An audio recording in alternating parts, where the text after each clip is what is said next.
Du couscous et du kebab à volonté au parc Astérix, on vous emmène à la découverte des comptoirs d'épis de maïs. L'ancien restaurant a fait peau neuve ces derniers mois pour accueillir une thématique plus cohérente avec la nouvelle zone égyptienne. Les montgolfières et décors de cirque ont été remplacés par des vases, lampes orientales et paniers remplis de victuailles.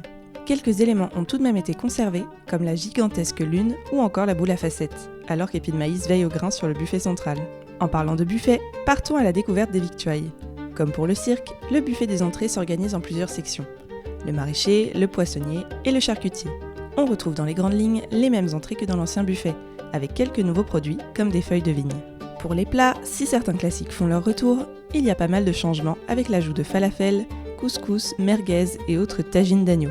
La sélection est très appréciable et permet à chacun de trouver son bonheur, y compris les végétariens. On aurait peut-être aimé un choix de pain un peu plus large, avec une sélection de pains orientaux. Le buffet des desserts voit également son offre étoffée avec l'ajout de plusieurs tiramisus, pistaches, fruits rouges et café, mais également de panna cotta, abricots, fleurs d'oranger et de crème brûlée. Notre seul regret est peut-être sur le choix limité de pâtisserie orientale, avec seulement des cornes de gazelle et des macroutes.